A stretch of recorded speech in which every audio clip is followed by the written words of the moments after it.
So may tatanong, Doc, na-aksidente ako noong 2024 noong April 10 caused by basketball. Meron akong mandibular fracture, tas may UR rin po sa chin ko, tas dislocation right side ng jaw ko. And Doc, ask ko lang po sana if tama ba decision ko. Di po kasi ako nagpa-opera kasi natakot ako. I'm under 18.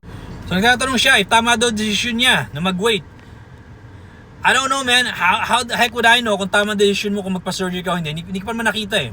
Evidence, I get questions like this. Tama ba yung ginawa ko, Doc? Ano kaya sakit ko, Doc? Ano tingin mo ano sakit ko, Doc? Kasi may ganito ako, may ganun ako. Ano kaya sakit ko, Doc? Paano kaya nangyari yun, Doc? How the fuck would I know? Have I fucking seen you before? Any of you? Have I fucking seen any of you before? Hindi pa naman, di ba?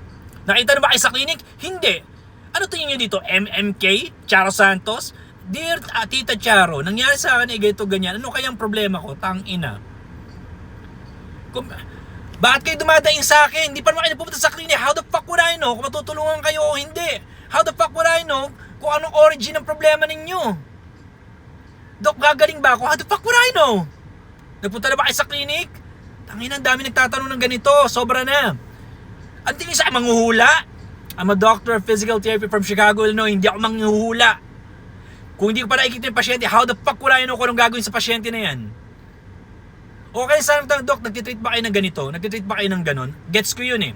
Pero sabihin, Doc, kasi nangyari sa akin ganito, ganyan. Noong 1992, noong 2000 ganito, nangyari ganito, ano kayang problema ko? Tangina, hindi ko alam. How the fuck would I know?